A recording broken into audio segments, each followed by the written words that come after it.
This is a More Than Just Podcast production.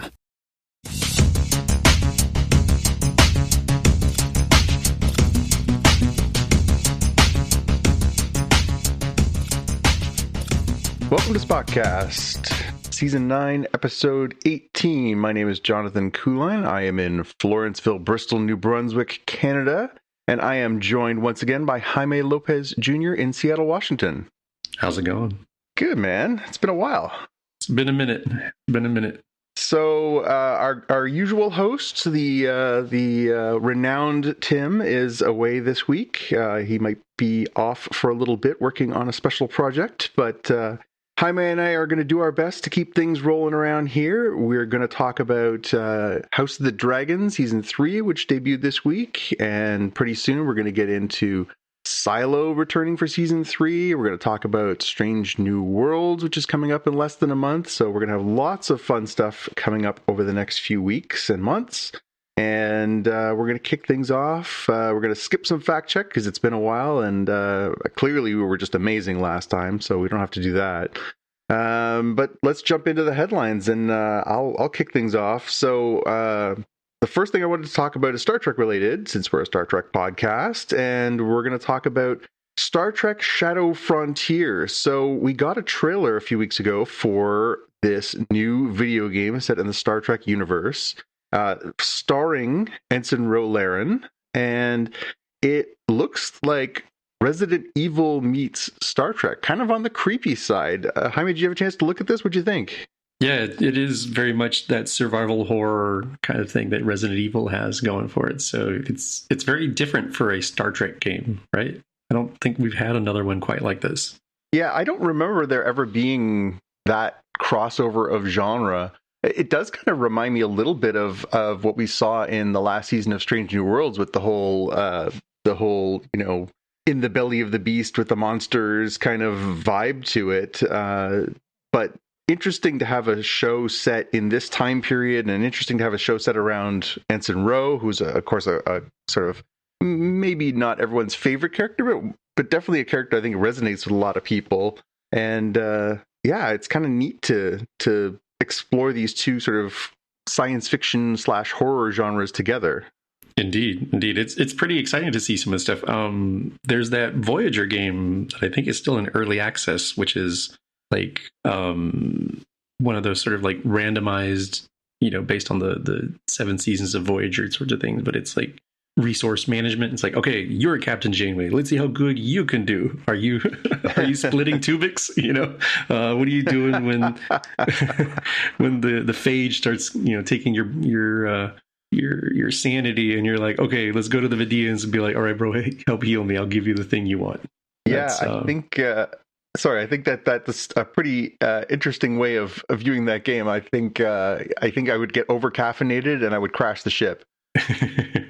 Yeah, I think I'm looking forward to seeing how this one plays out. There hasn't been, I wouldn't say, I mean, again, I can't say I've played a lot of Star Trek games in the last number of years, but I can't honestly remember the last time I played a good one. Like, I know I have some friends who play some of the mobile games, the Starfleet Command and stuff like that, but I don't know. I feel like it'd be nice to have a real like meaty Star Trek adventure that you could play and really get into. Yeah, there's definitely a variety of those.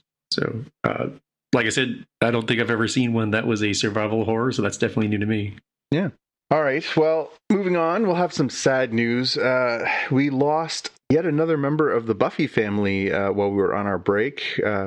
Anthony Head died at the age of 72, very unexpectedly, at least for the fans. We didn't know that anything was going on, and this was really, really sad news. I mean, it's funny because we seemed like we were going fine for the Buffy franchise, and then just in the last couple of years, we've had a succession of untimely deaths. We lost Michelle Trachtenberg, and we lost Nicholas Brandon, and now Anthony Head, only 72, and you could tell this one really kind of hit the fans. I saw a lot of people just outpourings of sadness, and obviously he's had a very illustrious career and was in more than just Buffy the Vampire Slayer. Of course, a lot of people would recognize him more contemporarily from Ted Lasso, but But yeah, I don't know. This one just somehow hit harder. What was your relationship to Anthony Head's work? You know, I watched some of Buffy the Vampire Slayer, but I didn't watch it, religiously. So it's not quite as deep of a thing for me. But I definitely recognized him as like, oh yeah, that's definitely Giles. That's definitely like you said, the Ted Lasso. I forget his character's like Rupert. I forget his name. Yeah. So he definitely had a more than just a that guy kind of thing. Like I definitely would not have been able to name his actual name in like a pub, a trivia pub sort of question. If you showed a picture, it'd be like Buffy the Vampire Slayer, right? It wouldn't be like on the tip of my tongue, like, who's this guy? It's like, no, I know who this guy is. Yeah. It was really, like I say, just something about the timing of this is just kind of, it was just a kick in the butt. And I think a lot of people, kind of felt kind of swept up by that one. And it's funny that, Buffy was sort of out of the zeitgeist a little bit just because it's been 20 years since all that ended. And then, to have these 3 deaths in the last pretty much year is really kind of sort of sad, especially when they were talking about doing a reboot and now they're not doing a reboot. And yeah, it just makes me sad that, if we ever do get another take on this, now there's 3 very iconic members of that cast that are gone. And I don't know, it just somehow hit me in my I feel too young to have this happening around me kind of feeling. Maybe I'm getting old too. I don't know. Speaking of things that are gone too soon, Doctor Who. This was kind of a weird sequence of events. Doctor Who is now on indefinite hiatus. It came out that they had canceled the Christmas special and that they were going to that Russell T Davies, who had come back as the showrunner and primary writer, had left the project for the second time. And then it sort of came out over the course of the next little while that, not only are we not going to get a follow-up on that very unusual ending to the last season of Doctor Who, where, we saw a very unexpected doctor pop up and they kind of teased what was going to come next. Well, now we're into nothing. There is no production underway. There is no new doctor cast, and there is no future that we know of for Doctor Who. This all, of course, comes in the wake of Disney Plus pulling out of its partnership with BBC regarding that. So we knew that was sort of off the table, which meant there was going to have to be probably production cuts and everything else. But it seems like the BBC is kind of pulling back a little bit and saying, you know what, we're going to take some time and we're going to reevaluate Doctor Who. So now we're in limbo again. This is where we were from that stretch from 96 to 2005. We went 9 years without any Doctor Who projects, and could be a while before we see any more Doctor Who. I know, Jaime, you're newer to Who. I know you came in just a little bit sort of later in it. I really was a very casual fan during the 80s when I was a kid. I had a couple English friends who were way into it, but it wasn't really my cup of tea. And I came in with the stuff in the early 2000s. And it was actually Tim that pulled me into that. How do you feel about the idea of, this 60-plus-year-old franchise going bye-bye? Yeah, I think it's really unfortunate. I think you set it up quite well there that, it wasn't like a huge fan. It wasn't like I was a hater, so people don't get the wrong idea there. I just was like, oh, okay, I watched for a bit and it just didn't click with me. So it's just a real, I don't know, sad situation here for that fandom. So I empathize on their behalf. I do wonder if, my vague hypothesis that, I know that Doctor Who was popular elsewhere, right? So it wasn't like a huge deal here in the US until the revival period, right? And then I feel like Doctor Who, at least in the US, found that sort of window of time where there was like no Star Trek, no other thing to take all the love. So it got a lot of love. That's less true now, where it's like, okay, you being here when, there's no Star Trek around, you're not in that circumstance anymore. Certainly there's a little bit of gap between the shows. We talked about that on this show for Star Trek. But Paramount Plus keeps coming out with all sorts of stuff, right? Discovery and Picard and Lower Decks and Strange New Worlds and Starfleet Academy. Like, I think if they're going to take a little bit of a breather here and reconnect to the fans, I'd say, what would you bring to the table now, given that you do have very strong competition, right? Like, there's only so much time in your day, in your week, in your month. Why are people going to watch you? Again, I'm not saying that there wasn't like a fandom. Again, I'm not dissing it. I'm just more like there wasn't space here in the US for it until there was like a 10-year gap of no Star Trek. People were like, hey, let's learn about this thing. And it kind of, came out of nowhere from an American standpoint, even though it had been very popular overseas or, internationally for a while. So that's where I think maybe they can't do the same, right? It's almost like they need another iteration the same way that the revival was, a continuation inspired by, but of course, a very different thing with Matt Smith and David Tennant than it was, the originals. So I think that's kind of what they need. I mean, we talked right here about like how Star Trek Discovery, they pushed too far. Did they make some mistakes? Yeah. But they ended up refining it and finding their voice in other things like Strange New Worlds, right? So I think maybe Doctor Who needs that sort of same analysis as well. Yeah. So it's a really excellent point. And it does make me think a little bit about these franchises. And Doctor Who is a great one. Star Trek is a great one. And Star Wars is getting close to that, where, and honestly, just because it was so prodigious for a few years, I feel like Marvel's kind of getting there. Is it the abundance of content that starts to become overwhelming? And I've dealt with this as a comic fan for years too. You can never see it all. You can never catch up with it all. And they're making more, and they're doing multimedia. So, also there's this video game that ties in. Also, there's this book that ties in. Also, there's this comic that ties in. Is it just a sign that we're kind of living in that sort of gluttonous era of media where they've kind of shoved the, force feeding tube down our throats for a lot of these franchises? And we're getting to a point now where you kind of need to just say what's past is prologue and doesn't exist, and let's start fresh. Yeah. I feel like when I say to my son, we're talking about Star Trek, hey, you should watch Star Trek. Star Trek's great. And he says, cool, I'd love to do that. There are like 1,500 episodes of Star Trek, plus movies, plus books, plus games, plus all these other things. That's overwhelming. And I don't want to make that kind of commitment. I have a life. Doctor Who, definitely. I mean, again, that's been around for 60 plus years now. Is it kind of almost we're getting to a point now where people don't have the capacity to manage these franchises that have been these staples?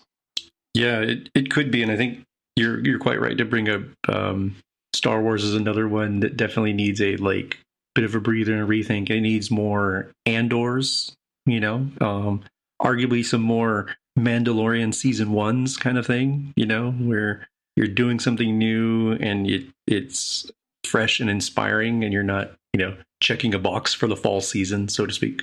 Yeah. I don't know. It does make me wonder when I see this stuff, and especially because we're not just dealing with Doctor Who, we are dealing with Star Trek. We know that we're getting 2 more seasons after this upcoming season of Strange New Worlds. We're getting the final truncated episodes of season of Strange New Worlds, and we're also getting the final season of Academy, but there's nothing on the slate. Now, I think we both have thoughts that there's probably going to be an announcement before long on what's coming next, but right now we're going to enter that same limbo state within the next year. It does make me think, hey, is it a good thing, a bad thing, or sort of an expected thing that some of these shows, do need to take a break and do need to really reevaluate what they're doing? Yeah, I'm not sure what's going to end up happening on all of this, but it is, I think, increasingly important for look, I'm not telling the streaming services not to make money. Obviously, they spend a bunch of money, but there's a balance, right? For farmers, there's a saying of you don't want to eat your own seed corn, right? You could get slightly more corn this year, yes, but if you had just a little bit less, then you can continue to have, fruitful harvests over the future. Yeah. Maybe that's something that a few of these franchises should be encouraged to do. Well, speaking of recycling franchises, we've got a few trailers to catch up on. that came out while we were on our break. And speaking of retreads, Shrek 5 is the first thing we've got on our list here. It's been a long time, 14 years since the last time we had a Shrek movie. Did you have a chance to check this one out, and what did you think? Yeah, I mean, it certainly seems like Shrek. I'm like, yep, it looks like the little babies became, teenagers or college agers. I'm a little unclear exactly their age. And I realized that I kind of don't remember Shrek 3. And what I thought was Shrek 3 is actually Shrek 4. So I don't know what happened there. The It's a Wonderful Life kind of version of story. I thought for sure, if you'd asked me, I would have said that's Shrek 3, and it's actually not. It's Shrek 4. I'm like, oh, really? Okay, well, I guess it's been a while since I thought about this franchise. Yeah, and we talked about it on our Slack channel, and Tim immediately said, did I miss Shrek 4? It feels like Shrek. Tim and I saw Shrek in the theater years and years ago, and then Shrek 1 and 2 became just on a never-ending loop in our house when we had little kids around here in the early 2000s. The three movies we saw the most with our kids were Shrek 1, Shrek 2, and Cars. We must have watched the Pixar Cars movie. I can't even tell you. I think it's the second most I've seen any movie next to Star Wars is probably Cars at this point. But I'll tell you, Shrek 1 and 2 are very high on that list. Pretty much, I mean, both my children are on the autistic spectrum, and both of them were just obsessed with, we want to watch the same things over and over and over again. And so we watched those three things over and over and over and over. My wife and I joked that we could do a live performance of Shrek or Shrek 2 if we needed to. Next up was Spider-Man Brave New World. This was a more robust trailer, a little bit clearer on what's happening as opposed to the very much obtuse version of this teaser trailer that we got before. Here we kind of get a little more into the meat of it, which seems like Peter Parker is going through a secondary mutation. Something is happening to him that is giving him all new and unexpected powers, and he's dealing with all kinds of craziness in New York City in the meantime. And in typical Spider-Man fashion, it's not just about what happens when he's wearing the suit. It's Peter Parker dealing with the fallout of no one remembering who he is, including the love of his life and his best friend, having lost his aunt, and trying to sort of deal with all of these things at the same time. And we even pick up, as we talked about, more from The Punisher, where The Punisher is on a tear in New York City too. So lots of familiar faces, lots of action. I think this looks really good. What did you think of this one? It definitely looks pretty action-packed. I do wonder if it has potentially too much going on. Now some of the things we see could be like very quick hits, but you got what like appears to be the Hand. You've got the Punisher. You've got the Hulk. You've got the, secondary mutation that I think is one I've seen in the comics. Or people were speculating maybe it's like a alternative take on Venom, which I'm less convinced of. There's just like a lot for what's going to be, an hour 45, maybe a 2-hour movie. It's Marvel, again, so I'll say it's over 2 anyways. I mean, and that's only if it's like they're all given equal weight, right? It could be that, we've seen 75% of the Punisher's part of this movie for all I know. Yeah. Or he's just mostly kind of runs in, says a thing, and then runs away. Well, and that's kind of how I like my Marvel New York City, too. Like, I like the idea that all these characters exist in this one place. I remember being fascinated by that when I was a little kid, that so much of the Marvel Universe was set in New York City, and that, yeah, you could, you might be in the middle of one adventure with one character and Spider-Man swings by, like the idea that they do cross paths. If the Punisher's having a crash smash car adventure shooting at things in downtown, of course Spider-Man might swing by and get involved. I kind of like that vibe, but you're right. It does when you do start listing off all the little details, it does seem pretty cram-packed. Yeah, I do wonder. So we'll see. I mean, it looks pretty good so far. No real concerns with the trailer other than, man, there's like a lot going on here. Yeah, and it's coming up fast. It's coming out on the 31st of July, I think. So pretty soon, all things being equal. The last one we've got for our trailers was something I was not expecting. It was the trailer for the new Taika Waititi movie, which is Kiara and the Sun. I didn't know much about this one. I had heard that he had a project that was sort of in the brewing, but I didn't really know that this was this until I started watching it. And this follows a robotic person, a best friend robot, and they're sort of making their way in the world. It did remind me a lot of AI or Bicentennial Man. It kind of the, robot comes into family's life, changes life for robot and family kind of recipe, but with, of course, the quirkiness of the Taika Waititi take on things, which is always a little kind of weird, campy, silly, and interesting. Jenna Ortega is the star of this, and it seems like it's got a pretty decent supporting cast. How did you take this one? It looks interesting. It definitely does feel like a Taika Waititi movie. I'm not familiar with the with the original source material. Yeah, I didn't even think about Bicentennial Man. I was thinking of AI with Haley Joel Osment and his name is Spielberg right there. Movie, yeah. So I guess we'll find out.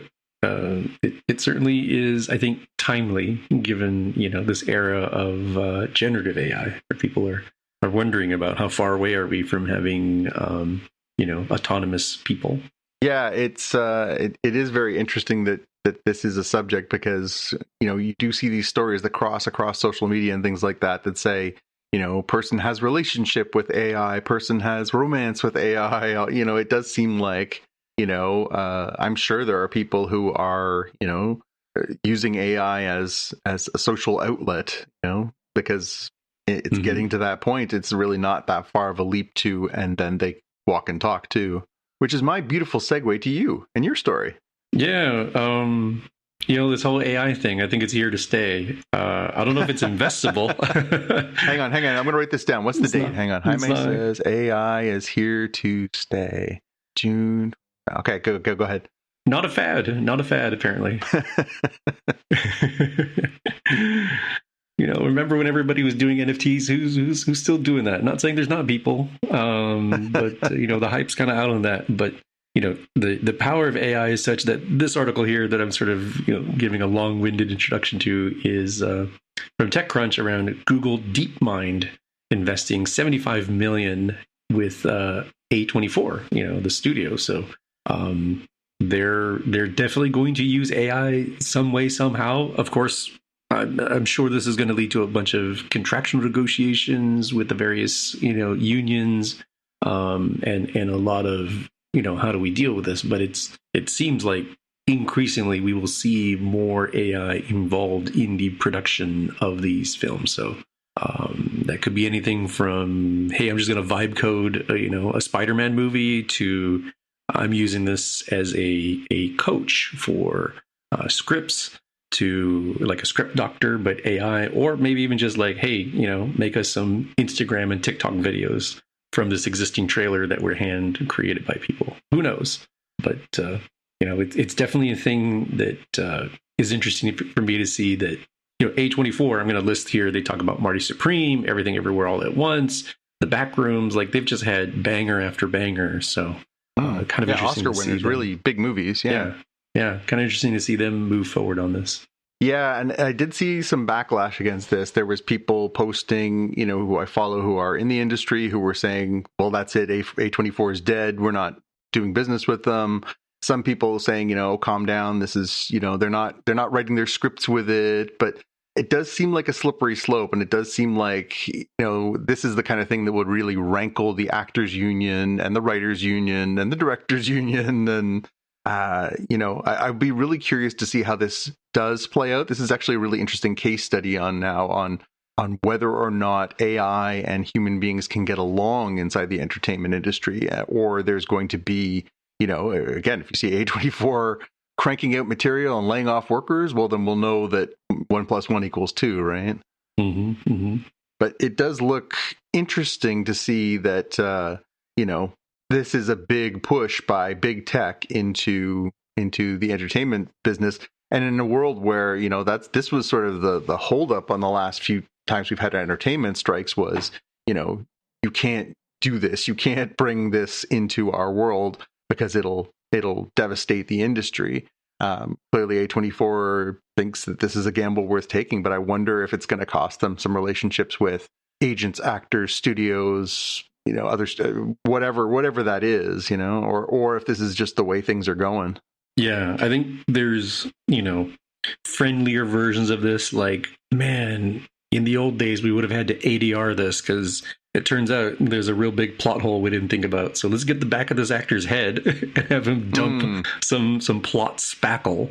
Like, that seems kind of innocuous. The other one that could be like, man, everything was looking good, except why is there like a cat there on the table? We didn't even notice him there in the background. Stuff that would have been Starbucks coffee cup. Yeah, exactly. Like hand CGI'd out. Like, okay, I know that's like somebody's job somewhere. I don't want to take away jobs, but like, does it really need a full timer, or could you do that? Again, slippery slope is probably the best sort of way to think about it. Of like, oh, but now we don't need Tom Cruise because now we've got Cruise 2.0. I think that's a little bit more clear. People are gagging at that, but then we bring up what about James Earl Jones leaving his voice for us to continue to enjoy new stories with Darth Vader? A little less clear, right? Yeah. It's a great analogy because I just saw they were talking about the new audiobook version of The Odyssey that's coming out, and it is narrated by Michael Caine, but it is not Michael Caine. It is an AI doing Michael Caine with Michael Caine's blessing. That kind of moment made me just a little bit confused and a lot queasy of where we're going with some of this stuff. Are we getting to a point where, we see musical artists selling their catalogs. Now we're seeing, voice artists and actors and performers sharing their likenesses, selling their voice and likenesses.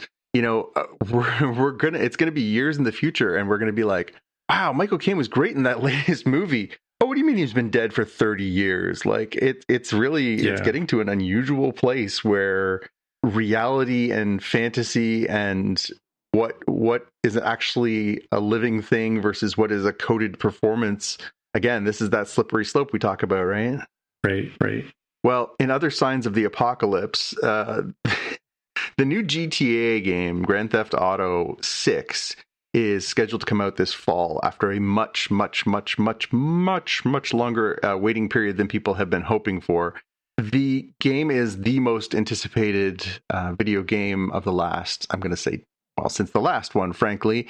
It is the biggest gaming franchise around. GTA 5 has had a lifespan of more than a decade, which is practically unheard of. And GTA 6 is the game that everybody is looking forward to this year. And it's expected to have a lifespan of well over a decade. So this is going to be in a lot of people's lives for a long time. What you are going to be able to do is play it starting this fall. What you're not going to be able to do is actually own a physical copy. So it was announced this week that they are going to be putting out boxes in stores that you can purchase that you can put on your shelf and have in your collection for if you like to have the consistency of having all the little boxes on the shelf that show all the games. What you're not going to have is an actual physical copy. It's just going to include a digital download code. So this is the single biggest franchise to go disc-free. And it's kind of a real litmus test or turning point for the industry. Some games have done this before, specifically games that are coming out on things like Steam. Some of those don't ever see a physical release. But for big, wide, cross-sectional games, things that are coming out for all of the core consoles plus PC, we're really not to the point where we've really cut that off entirely. And this is by far the biggest one. I'll be honest, I don't like buying just a digital copy of a game unless that's the only way to get it, just because I don't like the idea that somewhere down the road I can never go back and play the original. To me, this seems like the same thing as owning a physical copy of music or a movie or a television program, in that at any time, if you're watching it digitally, they could pull something off and say you can't have it anymore. they could change something irrevocably so that you're not playing the same experience that you were before. I find that very off-putting, but I'm also in my 50s and I grew up in a very different era of gaming. And I'm curious to hear what you think about the idea of major game releases that are just a box on a shelf with nothing in it. Yeah, there's some nuance here. So I'm not opposed to digital only games myself, although there is risk there, as you mentioned, right? It's a little harder with so many games being heavily dependent on servers. So even if you had the disc, it becomes more like a souvenir at some point for some of them. And I've certainly bought some games that were just digital only via Steam, but it feels wrong to buy a thing at a store or have like Amazon deliver you, like, I don't know, you might as well just get sent the PDF and here, print this at FedEx Kinko's and go get an empty DVD case and it's the same thing, right? Like that's weird. Like I understand from a marketing perspective why they want to do it, but it should be something different. It feels, again, kind of like, hey, here's this thing. Whoopsie, pull the rug out and you don't actually have it. Try explaining that one on like Christmas morning to little kids. You're like, where's the game? It's like, oh, it's all right. See, we got this little download code. Yeah, although please don't be giving your little kids GTA 6 for Christmas this year. Yeah, I don't know. Just like I say, it's a strange thing. I know, obviously this is where things have been going. Obviously, the latest release of the PlayStation 5 has two models. It has a disc and a disc-free version. So it's not surprising. There are a number of people now who primarily do their gaming through things like Steam as opposed to owning a console. So it's not really an unexpected thing, but for something that is this hotly anticipated, it is an unusual one. Now, the carrots, they say, for this is that if you buy the quote-unquote physical copy, you actually get to play it earlier. The physical copy that you get with the code in it is coming out, I think, a week before the digital release. So that's kind of the reason why you might pre-order, and they still want to have... It's like they want their cake and eating it too. They want to have the hype and the event. They want to have people lined up to get a copy. They want to have people pre-ordering so that they know what they can expect, but also they're not really giving you anything other than a code that you go home and tap into your console or computer that allows you to then do that, which is, again, a bit of a strange experience. It feels like a lot of sizzle and no steak, but I don't know. It seems like this is the logical evolution of event gaming. Yeah, I don't know. Do you remember when, gosh, I don't remember which Xbox it was. It might have been the Xbox One that was like, oh, it's going to be just pure digital. And people freaked out and they said, okay, we're not ready for that. That was more than a decade ago. And it still feels like, we're still kind of not ready for it. Yeah. But then I was lucky enough to have been writing about games when games were really ascendant and really carving out a place in our culture. I remember going to San Francisco for the debut of God of War 2 from PlayStation. And I was lucky enough to be invited by PlayStation, by Sony, to come down and cover that. And what a production that was. They had people lined up outside of this place where they were having this event. And, when you got in, you got a chance to, get your copy of the game.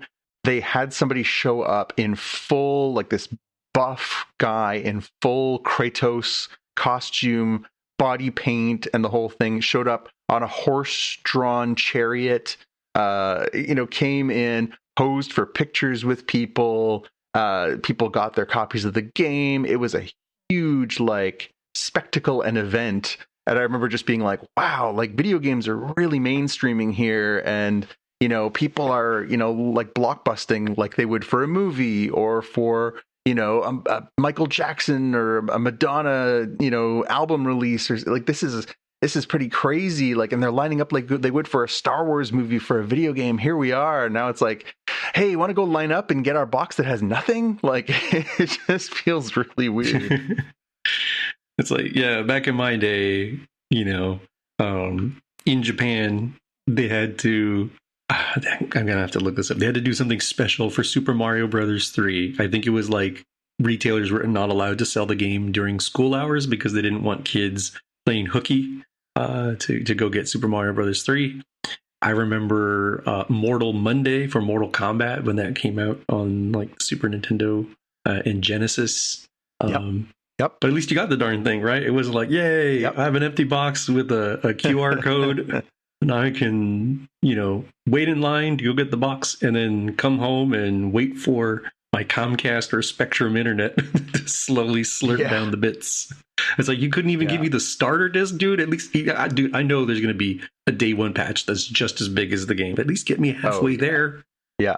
And that's the thing. I mean, there are the goods and the bads. Obviously, having, digitally connected games has been a boon because even if you get a game that is flawed, and there have been some real bangers over the years with like really broken code that they rushed out the door to meet some kind of, a shopping deadline as opposed to an actually finished product deadline. It's nice now where if you get something like GTA 6 and you know that it's going to have, people have discovered this, that, and the other thing, it's all going to get fixed. The game's going to run smoother. They're going to be able to add content for $9.95 each or $29.99 each or whatever it is. But you're going to be able to get a lot, more, and it expands the lifespan of these things. They just keep giving you more digital releases. It just feels weird because they are essentially saying, we control your game. We control your experience. You get what you get from us when you get it.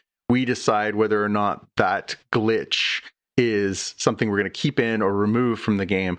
I remember my daughter playing, even recently, playing Super Mario Odyssey for the Switch, which was a huge game. And the game came out and it had some glitches you could exploit. And she is a pretty hardcore gamer. And she was showing me like, oh, if you stand here and you do this, you can glitch through this wall and you can do that. And then sure enough, like a few weeks later, they cut off some of those things so that people couldn't exploit those things anymore. And so, again, she'll never be able to recreate that experience. It's a weird thing to have.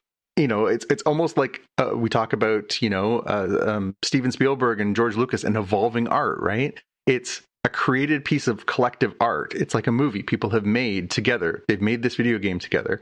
But then all of a sudden, somebody can say, I don't like the way that scene turned out. I'm going to change that person's face animation. I'm going to change that dialogue because somebody found it offensive. I'm going to change this. I'm going to change that. It's no different than changing E.T. to have no guns. It's no different than changing Star Wars to have, Han Solo step on Jabba the Hutt's tail. Like it does start to feel a little bit like you're living in a world where there is no solid ground anymore, Like it does seem like it's all part of the same slippery slope. Yeah. The impermanence of it. Yeah, that's a great word for it, Jaime. Impermanence, absolutely. Yeah. Well, let's not dwell on that for too long before we start getting depressed. A couple more things before we jump to our main here. A huge franchise. I don't know if you're familiar with Dungeon Crawler Carl. This is a book series that is extremely popular right now. And it has expanded into different types of media. There are comic books. There are other ways to get this now. And it just seemed inevitable that Dungeon Crawler Carl was going to end up somewhere in media. I'm a little surprised by where it did land. So this is going to be put into production. It's been greenlit for a series for Peacock, which is, of course, NBC's digital streaming channel, which isn't even available, I think, outside of America. And it feels like a huge potential for this project, but in a really small fishbowl, if that makes sense. Like, it would make much more sense to me if this had landed at Netflix or Apple or Amazon or even Paramount, HBO, just because of the scope of it. I was a little surprised to see that Peacock landed it, although Peacock's been fishing forever to find some reason to make people go there. So maybe this was just them, grabbing the bull by the horns. Are you familiar with this franchise, and what do you think about it landing here? Not familiar with it. Based on the description, it sounds kind of like The Running Man and maybe the Smash TV video game, where people are what is it, Mojo's World in the X-Men comics. Mm-hmm. So I think there's definitely some appeal there. And although I never, since I'm not a Peacock subscriber, I never did get around to watching the Twisted Metal season 1 and season 2. I'm like, oh, I wonder. The Rotten Tomatoes is kind of fascinating. It looks like season 2 was a substantial upgrade from what I can tell here based on the ratings. I wonder if that gave them a sort of taste for, oh, we can do this kind of thing, this dystopian game show competition kind of thing. Yeah. I mean, like I say, it seemed like, so for those not familiar, it was created originally as a release that was coming out on Amazon that was self-published, and it just quickly took a life of its own. This is only, I think, 5 or 6 years ago, to 2020, that it started sort of creeping out there. But if you go into a physical bookstore now, or you go into a comic book store now, especially one that has sections for young readers, it is starting to become a presence. Like it feels to me like, as somebody who was there for the ascendance of things, and I'm by no means comparing it to Harry Potter or something like that, but it felt like it was one of those things that was, you could feel the momentum of it. And last time I was in one of the larger bookstores here in Canada, there was a huge display rack with, the multiple different versions. Apparently it sold over 10 million copies of the different editions. This is a franchise of different books, and apparently there are more books coming in this series, so it's not over with. It's not like it's all out on the table. There's more to come. So yeah, it'll be interesting to see if this catches on that way, if this is the thing that can maybe be a hurdle for, moving Peacock up a notch, if people will actually subscribe for this kind of thing. I think they want to have a destination tool, make people want to go there. So maybe that makes sense. And last thing, so this one I thought was interesting. A cancellation of a show that I haven't watched, so I'm going to tread lightly here. So Netflix has canceled The Burrows, which is a new science fiction / horror show that they had debuted recently. It's been canceled after 1 season. This one is interesting because this was the first project from the Duffer Brothers post Stranger Things, and it was kind of hyped as a Stranger Things-y kind of vibe, but with, instead of being little kids, it was seniors. It was centered around, people living in a seniors facility called the Burrows, and they discover this, mysterious and horrific kind of thing going on there. And a lot of people were expecting this to be kind of, with the hype coming off of Stranger Things and the Duffer Brothers not having really done a lot outside that, people would climb on board. Apparently did not take off. Netflix has pulled the plug on it already.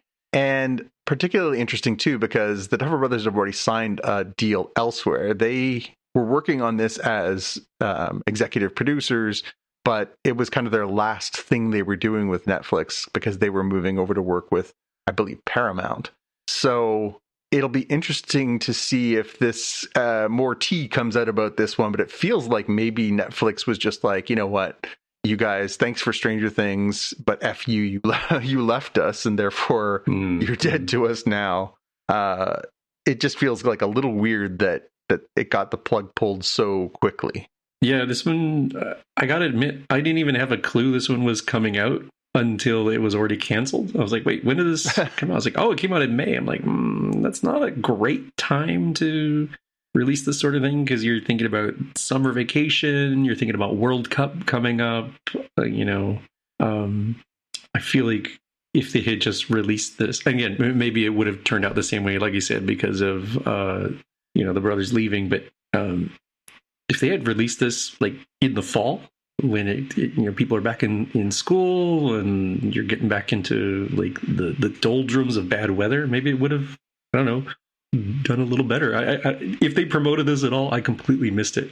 I just completely missed it. Yeah. I tend to stay pretty connected to this stuff, and I'd seen that it had come out, and I remember looking at it. I mean, it was I looked at the cast, I looked at the trailer for it, and thought like, oh yeah, no, it doesn't look bad. Like I'll put it on my to-do list, but it wasn't like appointment viewing. I wasn't immediately like, oh, I'm gonna have to watch this, otherwise the whole world's gonna get ahead of me, and I'm gonna be out of the zeitgeist. It never felt that sense of urgency around it. And same thing. I basically put it on my oh yeah, I'll watch that down the road at some point. And we didn't really even talk about it as something that we were going to talk about here on Spotcast. We just kind of let it come and go. And yeah, same thing. When it popped up as it was gone, I sort of thought, yeah, I guess that checks out with the Duffer Brothers making a decision to move on from Netflix anyways. And also, I hadn't heard a lot of buzz about it. I hadn't heard people saying, oh my gosh, what you have to watch is this. No one, not one. Now, we also live in that world of very fractured viewing habits where people find their own niches. But to have not one person, and I talked to lots of nerdy people, say, hey, you got to watch this, that felt like it kind of sealed its fate. Yeah. All right. Well, that brings an end to our headlines. Let's move on to the main part of our show. This week, we're going to talk about House of the Dragon, Season 3, Episode 1, Salt and Sea, Fire and Blood.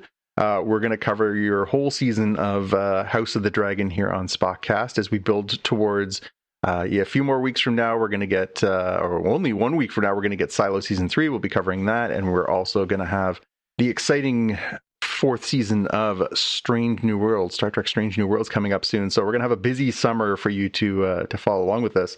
House of the Dragon. So this was after an entire season of all sizzle, no steak, or at least very little steak in season 2 of House of the Dragon. We come back with season 3, and the finale, for those who recall, and this was 2 years ago that we had our finale for season 2, everything was about setting the stage for what was to come. It was all about, and this army is going to be here, and it's going to come in conflict with that, and this is going to happen over here, and this sea battle is going to happen over here, and these dragons are going to fight over here, but nothing happened. In season 2, at the end of it, it was all just stage dressing and setting for what was going to come. So the question, I think, on a lot of people's minds was, are we going to get more sizzle in season 3? Jaime, how do you think they did it on the sizzle factor for this first episode? Yeah, this one, I mean, it definitely sizzles, and it does feel like, man, this should have been the season finale for last one. Do a little bit less of the Damon and the terrible, horrible, no good, very bad day stuff. Compress that to one episode, and then make room for this one with all the pew pew pews. Did you run out of budget? Is that why you had to squeeze it out to be a very incredible intro for the third season? Yes, but it would have been even more oh my god, great ending for season 2. Yeah, it was another one of those moments, and we live in a world where people come to things in their own time. Obviously, there are still things that are zeitgeist where, lots of people watch. Lots of people watch House of the Dragon. It's a very popular show, tied to Game of Thrones, one of the most popular franchises around. But people still don't necessarily make it appointment viewing. And it was another one of those moments, and I've had a bunch of these over the years, where I found myself thinking, well, you know what? Maybe the smart people are the people who wait, because now, if you sat down and you hadn't watched any House of the Dragon and you just started watching it, you wouldn't have the 2-year wait in between. And I felt that, I mentioned on the podcast that I've been doing a rewatch of Game of Thrones with my wife. And, she gets to jump straight from, oh my gosh, to, oh, there's the next episode. Not just week over week, but year over year. And it feels like such a cheat for me where I'm like, oh, do you know how long we had to wait to find out what happened here? And it's the same thing here where I found myself thinking, if you were watching this as just streaming the whole series a few years from now when it's finally all said and done, and they said they're only doing 4 seasons, so we're past halfway point now.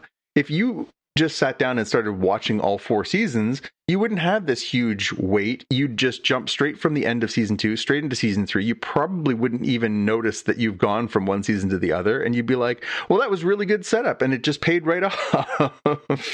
But the rest of us had to sit around and go, okay, that was a lot of nothing, and then finally we get the battle. Yeah. The other thing for me in our household was my significant other asked a very good question. And I said, okay, we're going to have to pause the episode. You need to get a recap on who has, romantic interests in somebody else, and let's plot it out. And she's like, I thought they were, I'm like, yep, let me tell you about the other side and what they're doing too. It was very... Yeah, Incest and Dragons is back, folks. Yeah, Incest and Dragons is back in full force.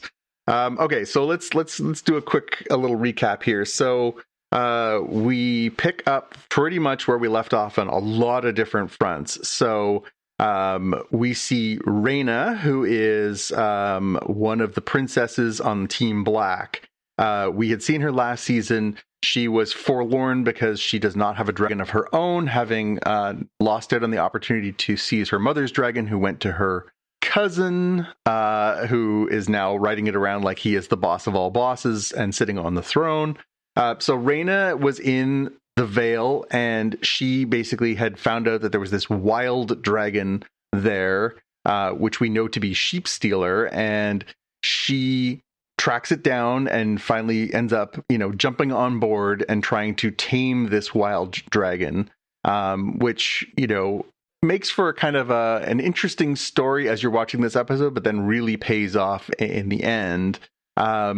We see Aegon the king and his buddy Laris the foot fetishist. They are escaping the castle because they know that they're probably going to be killed so that Aemon can ascend the throne. That's Aemon, the brother of Aegon, also the one who stole the dragon. Gosh, this show's confusing. And they end up basically running about 5 minutes outside of the castle. They run into Rhaenyra's forces, Rhaenyra being the Queen of the Blacks, and she they basically say like, hey, who are you? Laris basically rats them out in a second, thinking that, hey, maybe we're better off being hostages than we are being incognito. And so they end up getting pinched very, very quickly. Alicent, who has just returned from offering to turn over the front door keys to Rhaenyra and Team Black so that they can march in and take over King's Landing, and in theory, she even says it would be okay if you kill Aegon and make an example of him, and probably Aemond at that. She comes home to find her son Aemond on the Iron Throne, saying that Aegon has vacated the castle and abdicated.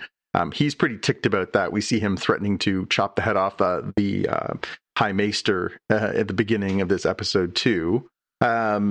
She realizes, I've just told Rhaenyra that she and her forces can come here because Aemond is leaving with his dragon, and it'll be all clear. You guys can just walk in the front door and you'll be in charge. You'll sit the Iron Throne and I'll go forward from there. She realizes, they're going to show up and there's going to be the biggest dragon on the planet here.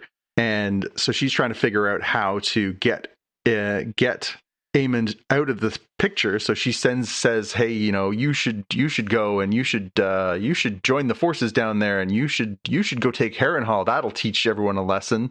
And so she basically starts scheming and plotting, because that's what this show is about. And she sends a note to her family saying, don't bring the army here, and she basically tricks her son into going into battle. Her son and her share a very uncomfortable incestuous kiss, which he lays on her. This is exactly where we had to stop. She was like, my significant other, she's like, I thought that was his mother. I'm like, yes, it is. Now let me explain how the queen in, the Doctor Who guy, I'm like, yeah, that's her uncle who is now her husband. So now you're caught up. Yep. We then follow up with Daemon, who is just absolutely slaughtering the Lannister forces in the open field, including killing all their lions.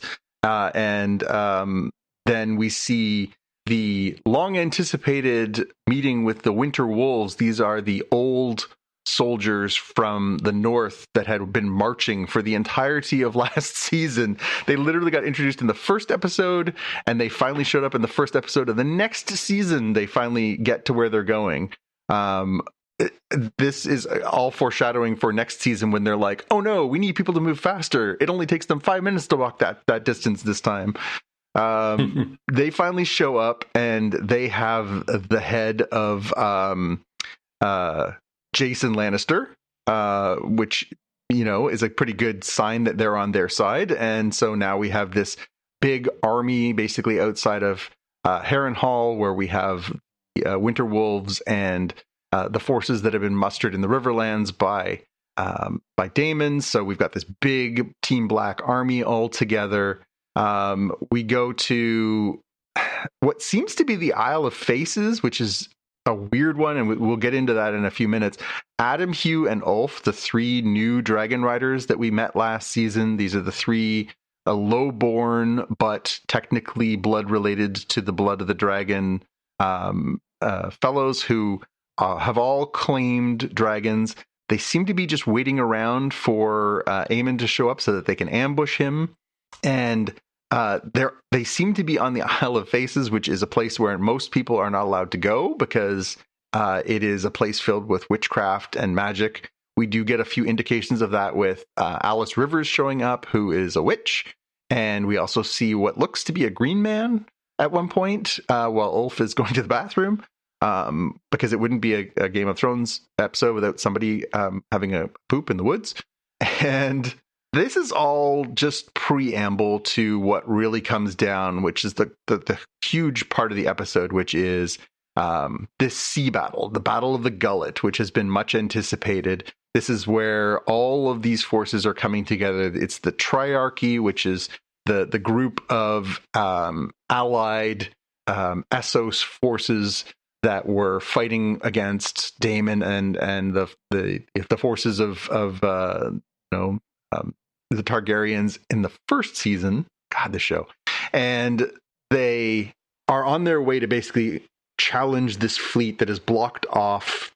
They basically had put an embargo around King's Landing. They weren't letting any food get in. They weren't letting people get out. And so the Triarchy are coming to basically smash this embargo.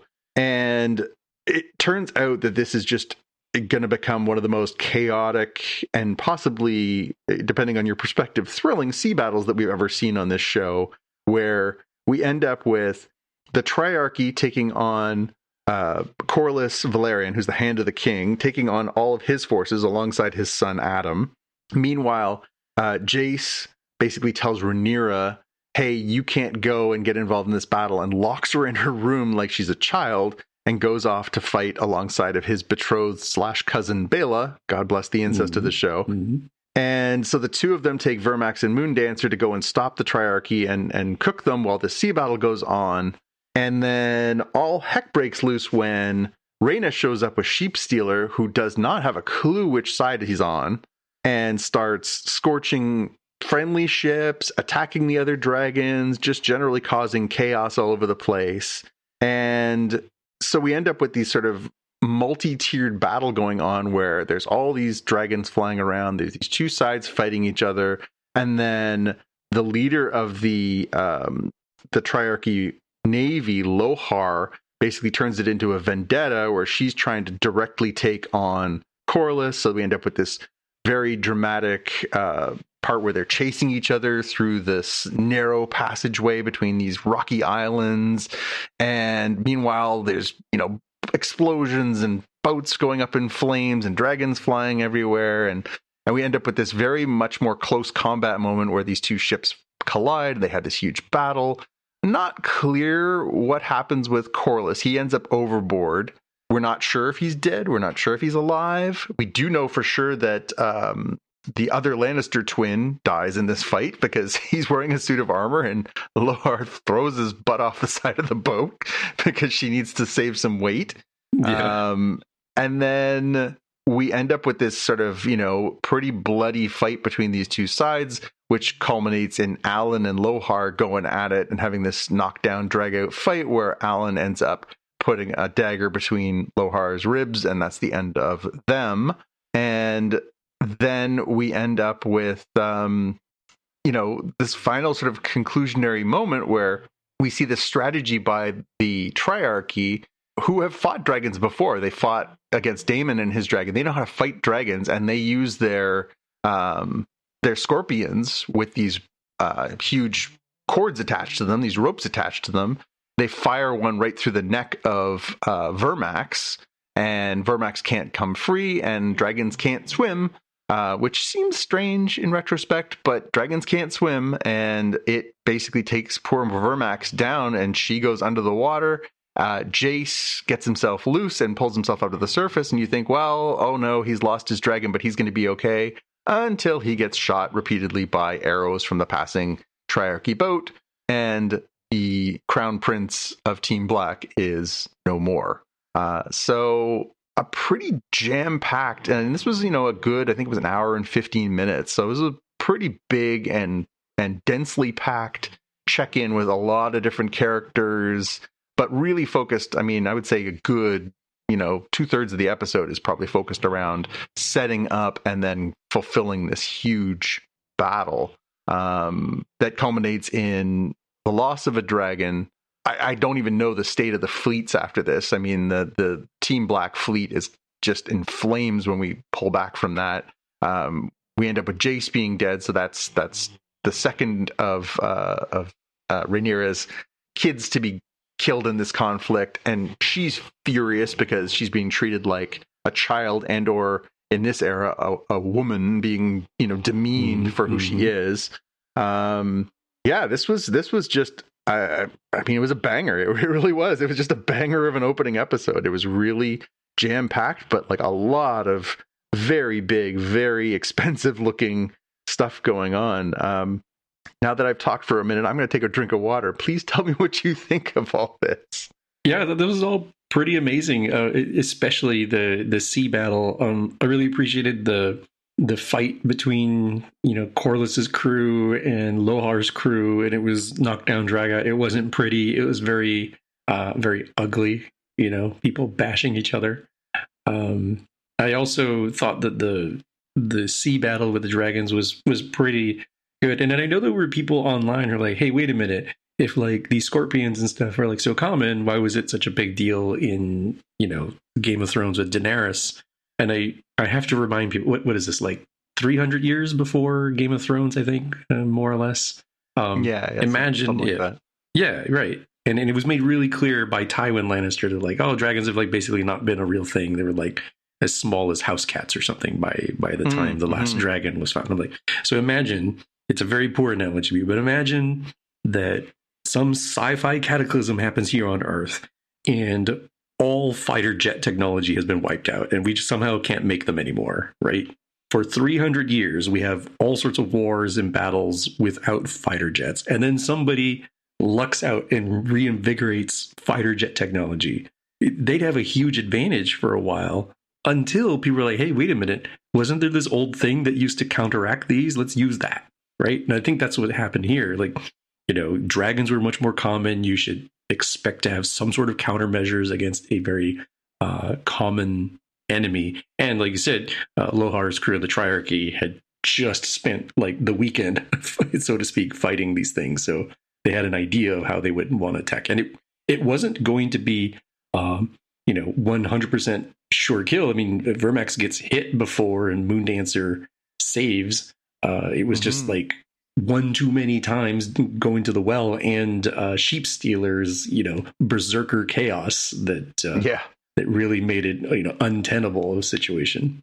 Yeah, it was it was very chaotic, and these episodes are always challenging. First episodes, especially ones that had this much setup, you're trying to kind of get a check-in with as many characters so that people, oh, where did we leave Daemon again? Okay, where you can hope that people, maybe you did a rewatch or watched a recap video or something. But this show has 20 primary characters, so it's all over the place. And then, as you say, it's not unfair. Your partner makes a really good point.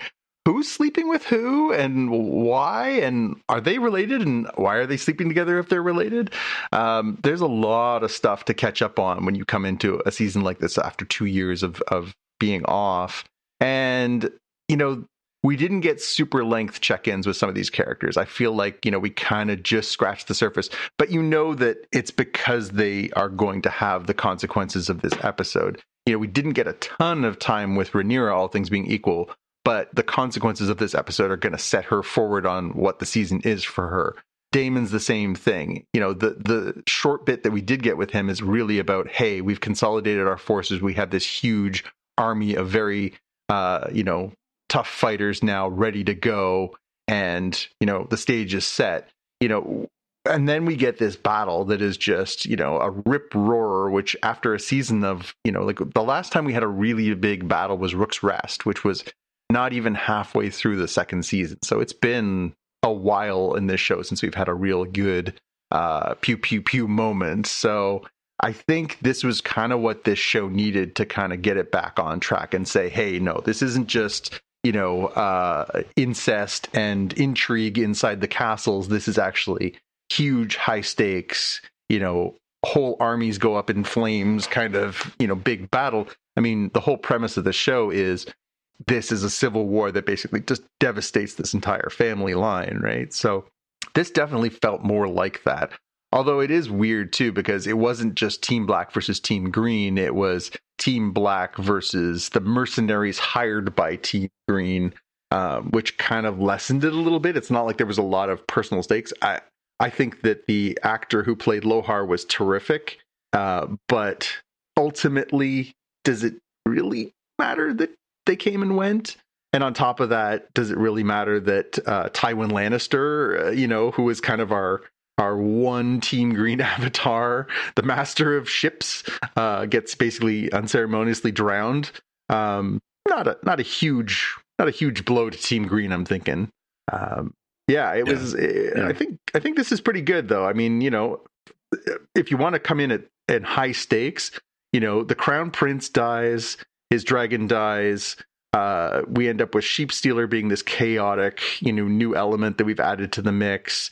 The stakes have gotten pretty high here, right? Indeed. And it's, a kind of thing where in modern storytelling, smartphones make it kind of difficult to have the, lack of communication be the problem. But here, even though they do have like ravens and stuff, it's not instantaneous and you can't necessarily trust what you see from a raven, especially given that, Alicent just clearly forged, against Immon's, I think it was the king, note, where you had the guys on the island who were like, should we leave? No, we're not supposed to leave. Yeah, but I don't think we're supposed to be here this many days. How come Vhagar hasn't shown up? We're only here to get Vhagar. Maybe we should leave and go help. And you can't have is it Driftstone? I forget Corliss's Driftmark house. Driftmark. Yeah. Can't have Driftmark be like, hey man, we're good. Don't get distracted from the battle. I know you see us burning, but we've actually got it under control. He's noticeably in shock, very purposely so, right? That's why they said, hey, we're gonna go distract him a little bit. So there's all these things that the heat of battle gets much more murky and foggy in the fog of war sort of sense, because you don't have an instant walkie-talkie or cell phone kind of thing. Yeah. There's never a raven around when you need one. So having read the book version of this, which is very incomplete, so your mileage may vary on what you choose to consider as sort of canon. The tricky part of the book version is that it's told from a bunch of different unreliable narrators. So they kind of tell you what's happening as a history tale, but you're kind of not sure if you can take every word as sacrosanct. Here, we're sort of seeing it play out from sort of the omniscient viewer perception. And so the question is, what's real? They changed a couple things here from the book story that I think were important and would have made a difference. So I came out of this episode with the perspective of, man, Jace is an idiot. He basically locks up his mom because he wants to prove his mettle in battle. He goes, he overreaches. Now, admittedly, not all his fault. The wild card of Sheep Stealer definitely changed some of the factor there. But realistically, his arrogance cost him his life. In the book version, in Fire and Blood, the reason why he's there is not just to defend the ships. It's that if you remember from the end of season 2, his little siblings were basically being loaded onto a boat and sent across the sea from the Vale because it wasn't safe for them to be in the Vale anymore. They, in the book, are on a boat in the ocean and are at risk. That is his motivation, is I got to go save my little brothers. So that adds a level of, his death being more noble. I died. Yes, it was tragic, but I died because I made the choice to go and try and rescue my brothers. The way he dies here is kind of a pathetic way to go. He's like, I'm too cool for school. I'm going to go do this. And then his arrogance ends up costing him his life. And he ends up with 3 arrows in his head and he's dead. And you're like, well, what an idiot. I just find like that narrative change kind of irked me a little bit because, again, if you're just watching the show, you just like, I'm curious what your perspective is on like Jason, his motivations and his ultimate fate. Because in the book, it makes it a lot more of an empathetic and kind of, understandable sacrifice. He made that call to go and have that fight because he was going to go and rescue his siblings. Here, he kind of just shows up, thinks, I got this under control, even though I barely have this experience. I mean, we even see it in the way that it plays out here. We see Bela is a better dragon commander than he is. Like, she's better at this than he is. And we know that she's had some conflicts already. So, like, she's better than him. And, in the end, he's the one that ends up snuffing it. So, yeah, what did you think of Jace's decision to basically sideline his mother, the queen, and take this on himself and ultimately get snuffed? Yeah, I definitely saw the parts about the, would he have done this if this was his dad instead of his mother kind of thing. Yeah. I also took into account the fact that he was like all hopped up on, teenage testosterone. So he's doing dumb things. But at the same time, he's not totally wrong either. Like whether or not he should have been there is a separate question from the very correct statement he had of like, we can't have the queen out there on the battlefield. That's a bad idea. The war is over if you get taken down, right? Yeah. And in fairness to him, he didn't know that this wrecking ball was going to come in the middle of the battle and cause chaos. But I think it was just inevitable that he was going to get a little too cocky, right? He was a little too ready to join the battle. He's been itching to prove himself. I mean, he's constantly been telling Rhaenyra, like, we're too passive. We need to be more active. They're laughing at us, basically. He's taking a lot of it very personal rather than, well, okay, what can we do here? Maybe we all go out and you have guidance from the queen. There is some risk, but you try to keep her, mostly safe, and she can help guide me doing this. Like there was a way better way to deal with this. That's somewhere in between Rhaenyra going off sort of half-cocked and then her son going half-cocked, and then it's like, well, somewhere in the middle. I think you could have found a balance. Maybe it still ends up the same way because again, they had no idea that Sheep Stealer was going to come in and do what it did. I don't know. Again, this is a really standout opening for the third season. Yeah. I mean, as we said, for a show that was rightly criticized for being a little bit light on the action and heavy on the drama / incest and intrigue last season, you can't say they didn't give you a lot more of that to start. So encouraging. It'll be interesting to see where we go from here, given that this was such a dramatic episode. I mean, obviously, it's going to take some time for people to regroup, and Rhaenyra losing her second son from her first ship, but not marriage. Gosh, this is a complicated show.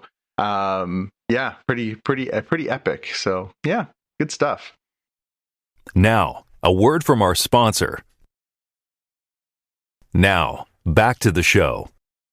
All right. So are you ready to move on to our watch list? Sure. All right. Well, we got some stuff to catch up on as we both had lots of time to watch some stuff. I want to start with Disclosure Day, which I had a chance to watch. I know from our Slack channel that this was something that Tim was not as high on, but I went and saw it the other day, and you go into a Steven Spielberg movie involving aliens with a certain expectation, and I actually enjoyed it more than I thought. I want to check first. Did you watch this movie? No, I've not seen this one. Okay. So I will not get into spoilers. Not that there's much to spoil. The reality is that what you see in the trailer is what you get. It's a thriller about, the case to be made that there are aliens that have interacted with us here on Earth. It's not complicated. And it's that's kind of, I think, the surprising part of the movie. It's a pretty propulsive, chase movie, a la Steven Spielberg. I mean, it's this person's got a secret. They've got to get it from point A to point B. Everyone's out to get them, but there's a greater good at the core of it. It's very similar, familiar storytelling kind of trope. What makes it really interesting for me is a couple of things. One, it really is kind of a Steven Spielberg greatest hits package in that it's almost like having somebody, and he's getting older now. It's almost like having somebody say, okay, I know we've talked about this a few times, but I really want to make clear how I'm feeling here. It is kind of the summation of the person who brought you Close Encounters and E.T. and War of the Worlds and all these kind of takes on humans and aliens and are we alone and all these concepts, and kind of condenses it into this one thing. Is it perfect? By no means, not at all. No, it is not. It does have some plot holes. It does have some flaws. There are some characters that are really not well realized. But then there are some real standouts. Emily Blunt is amazing in this movie. She's amazing in this movie. If you're a fan of her, as I am, and you know that she has a really, really broad range of skills. She can do dramatic, she can do emotional, she can do funny, she can do a lot of different things. They let her cook, and she does in this movie. She really elevates it against a cast that is otherwise really not knocking my socks off my feet. I gotta be honest. We get Coleman Domingo, we get Colin Firth, some really good actors in this movie too, but they are not nearly as substantial, or like they feel like avatars of good and evil. They just don't feel fleshed out, and it's almost because of that Emily Blunt's character really just kind of rises out of the middle of this movie as like the big, oh my goodness, she's really cooking here. The John Williams score is incredible. There's nobody that can do it like John Williams. There just isn't. I love Ludwig Göransson. I love, Michael Giacchino. I love some of the modern people doing scores for things now. But man, I watched the movie with my uncle, and he leaned over to me at one point and said, I feel like this music is talking to me. And I said, that's what John Williams does. He talks to you with his music. He really sets a tone. The way that he is bringing you into the story and the moments using his music it's just extraordinary. I would not be surprised at all if he got nominated for an Oscar again. He's 94. I wouldn't be surprised if he got nominated for an Oscar for this movie. His music is exquisite. I wouldn't be surprised if Blunt got nominated for a Best Actress for this as well. She really does cook in this. It's not going to be everyone's cup of tea. It's a little on the nose.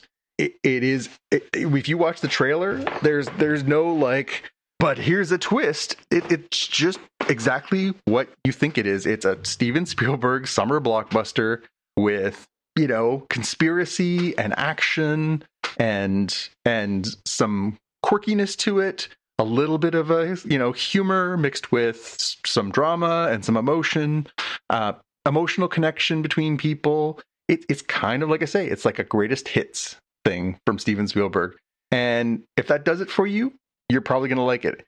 If you are, and it's a movie about hope. It's about seeing the positive sides of humanity. Can humanity handle the truth of what's coming if we find out that we're not alone?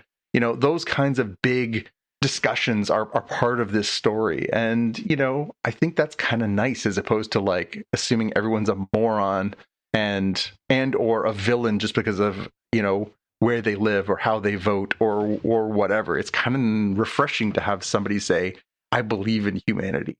So if you like that kind of thing, I think you'll have a good time. If you're a bit more of a cynic, I think you can poke a lot of holes in this movie. I think it's a fair thing to say that, there are some really, really thinly developed characters. There's some, at times, kind of cringy plot. There's at times some really cringy dialogue. It's not, I'm going to say, the peak of Mr. Spielberg's work. However, if you're looking for a movie that's just going to carry you along and engage you in a story and make you care about the lead character and the journey that they're on, really good time for me. So I would recommend. Okay, that's good to know, because I was having a hard time figuring out from the discussion on social media. It's kind of difficult when, the three options seem to be best movie ever, worst movie ever, and mid. There's some nuance that's missing here of will I enjoy this? That's kind of a good thing to understand it in. Do I need to be in a particular state to enjoy this? I have defended on this very show movies that are popcorn movies like Stealth or Pacific Rim as look, man, sometimes you just want to enjoy the nice, cool air conditioning, popcorn soda, and turn off your brain and watch the pew pew pews. And this one isn't even that pew pew pew-y, all things being equal. It really is kind of a mix of, again, a chase movie with it's a little more thrillery than it is kind of actiony, and it's a little more emotionally resonant than I think you would get from a lot of other blockbustery kind of things. That's what Steven Spielberg brings you, is that grounding in humanity. He brings that to a lot of his movies.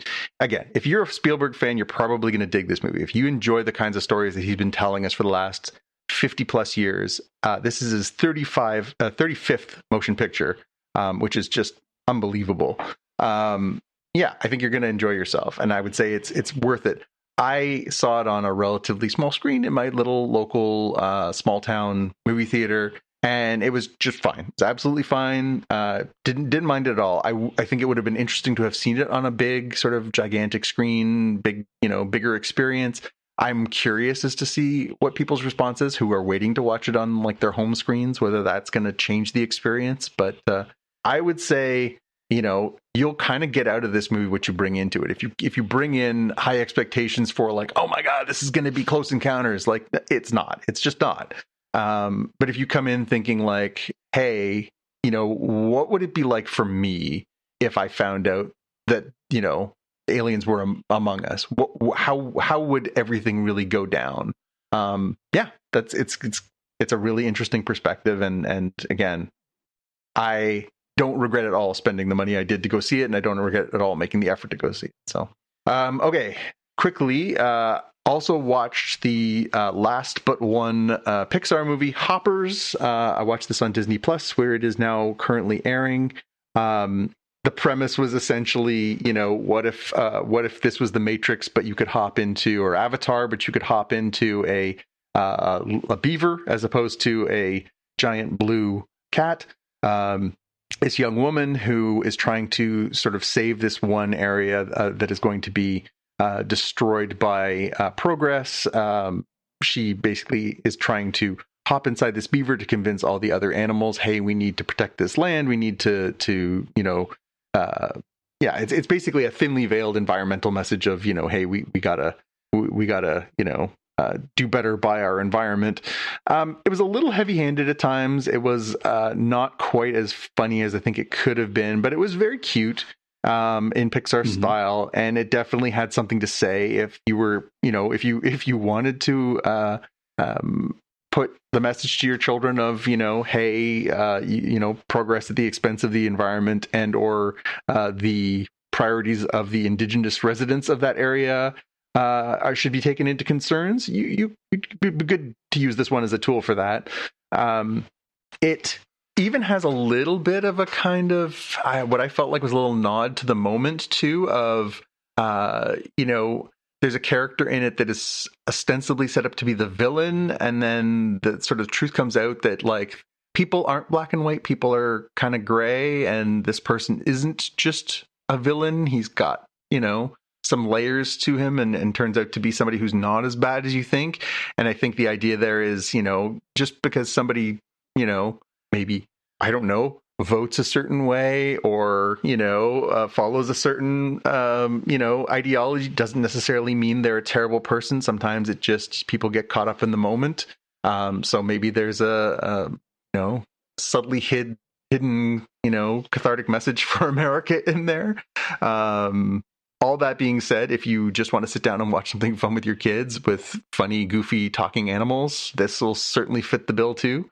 I don't think it's an all-time classic Pixar. It's not Toy Story. It's not Finding Nemo. It's not WALL-E. It's not those, but it's certainly it's entertaining, and I watched it by myself and enjoyed myself and would recommend it. So there's that.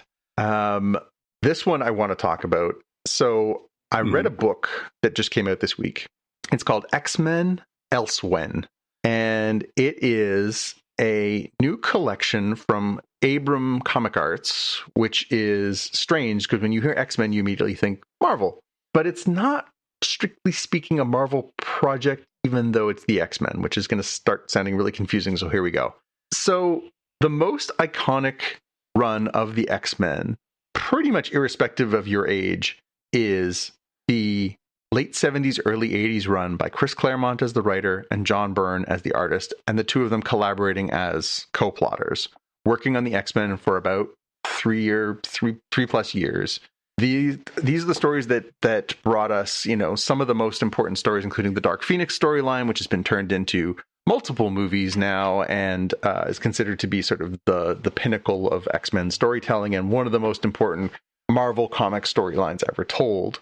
But what happened is that that relationship between Chris Claremont and John Byrne eventually started to sort of fray, and the two of them weren't getting along, and Byrne left the X-Men, and Claremont continued. Claremont continued writing that book for another decade plus, and is considered to be the writer of the X-Men, the most important writer ever in the history of the X-Men, whereas Byrne went on to go work on the Fantastic Four. Eventually he moved over to DC. He wrote and drew, anything you can think of: Superman, Wonder Woman, just big, huge stories told, put his fingerprints on almost every important character in comics for 40 years.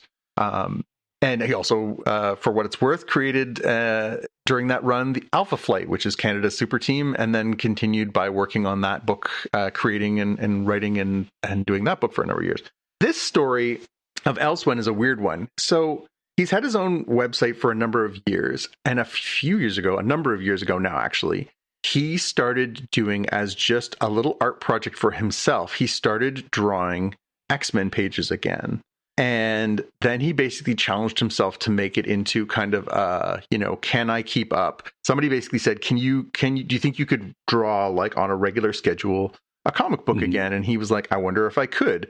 And so he started writing and drawing these X-Men pages and posting them in black and white on his website. And so some of us were kind of following along with, wow, it's kind of cool to see John Byrne go back and draw the X-Men again. He goes back and he starts doing this, and then he keeps doing it. And then he's like, you know what, I can't keep up with this pace, but what if I did a page a week? And so he was dropping a page a week, but he was continuing to tell a story. And the story was essentially, what if I never left? What if I just continued telling the stories that I wanted to tell about the X-Men from when I left? What if I had just kept going? And so he starts doing this on his site, and it just keeps going and going. And he does it for a number of years, and he does it for quite a while, a number of years. And then he finally says, you know what? I think I've kind of fizzled out. I've told what I wanted to tell.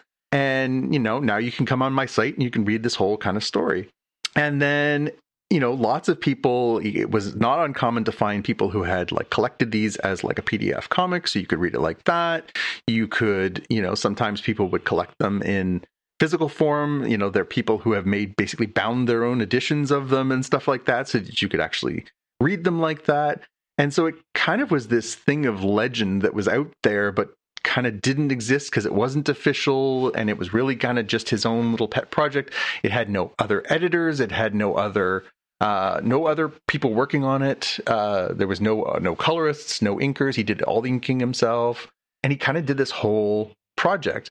And so now we come forward to now where the idea had been put forward, hey, what if we started making these into collections? What if we actually finished them? We colored them, We put them in nice editions. And so we got the first of 3 volumes of X-Men Elsewhen, which arrived this week, collecting these stories that he kind of just imagines as an alternate, the whole Marty McFly, you start at a certain point, time splits off.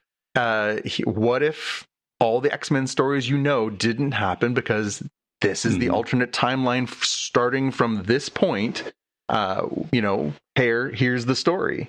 And so I sat down and read this, and it was very, very nostalgic. It was very, very interesting to go back. Some of the characters are kind of reset a little bit. You're like, oh, well, this is before this character took on this certain name, code name, or changed their costume, or all these things that you have sort of, adapted into your knowledge of the characters. You have to go back to this reset point. And then you see them evolve a little differently, and the relationships between characters evolve differently, and their interactions, and some of the villains that they encounter. And there's this, the first volume starts with this huge sort of conspiracy of something that's happening in the background on a couple of different fronts. And it's pretty crazily like how engrossing it becomes quite quickly, especially if you're an old guy like me who's read a lot of comic stories and a lot of X-Men stories. It's very nostalgic to go back to this as the new starting point, and it is not without its flaws. Byrne is, I've had a brief opportunity to meet him once before. He is an egotist. He is somebody who probably could, use some collaborators because his ideas are not all perfect. He could have used an editor. He could have used somebody to say, I don't think somebody would say something like that, or, hey, I don't understand the motivations here, or, hey, why are we doing 5 pages of action when we could probably use some dialogue? But it's really cool to go back and see this creator drawing these characters and telling you a new story 40 years later. Really, really neat idea. And I'm glad that it exists in its own little bubble. I'm glad it wasn't just put out by Marvel. I'm glad it kind of lives in its own little niche here off to the side as a, it's almost like that What If series. What if John Byrne had never left the X-Men? Very cool concept, executed quite well, but not perfectly. And if you're a nostalgic X-Men fan, if you're somebody who loved that era, it is a really, really, really neat read and well worth picking up if you're a fan. That's really cool that it's an extended What If kind of situation. I was wondering about the Elsewhen title here. I think that's a pretty good way of describing it. It is. It's it could have just as easily been called What If X-Men John Byrne or something like that. But the fact that it kind of got this title does kind of, again, keep it separate from, they're being pretty clear. Like, there is a black wall right down the middle here. This did not happen. But this is what John thinks could have happened. But yeah, pretty neat project. And I know from, being connected with the comics community that a lot of places have already sold out of it. I had pre-ordered mine ages ago. So I was lucky enough to get mine. And I don't know what the circumstances were, but I managed to get mine. I actually showed up a few days before I think it was supposed to be released. So that was great. Give me some chance to sit down and read it. But it's a neat project, and again, the X-Men have never been so, never been. It's been a long time since I've felt that kind of like wow factor of an X-Men story. So pretty cool. Okay, very, very quickly. I mentioned it before. Silo season 3 starts on Friday next week, the 3rd of July. Go back, do your rewatch real fast, or feel free to go ahead and watch one of those great YouTube videos summarizing it. This one's going to be a really interesting twist too, because they're going to go back and tell you a little bit of how it all began. We saw that in the trailer for it. I'm curious to see how they pull this off. How do they keep you grounded in the story that you care about, with the characters you care about, but also tell you the backstory over the course of season 3? So I'll be curious to see how they thread this needle. Having read the books, in the second book, Shift, which is, primarily kind of a prequel story. We don't spend a lot of time in the current Silo that we've gotten to know so well. So they're going to have to change that for this story. So I'm really curious to see how it plays out, but I'm excited because I think it's a great sci-fi series. I think that Rebecca Ferguson is amazing, and I'm really curious to see how they pull this off. Yeah, I hope there's a good recap automatically from Apple TV. I will say that when I started HBO Max and watching House of the Dragon, it gave maybe a 10-minute pretty good recap. I'm glad they're starting to pick up on this, because otherwise, like, oh, I guess I better pause, go to YouTube, search for a 10-minute recap, and then come back. Yeah. So hopefully they do that here for Silo. And I know you've done the like rewatches leading up to it. That's a little too intense for me, which is why I look for the literal 10-minute recap.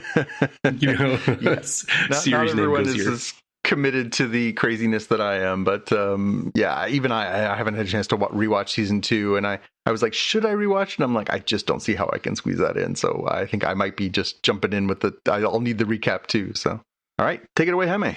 Yeah, got a couple here.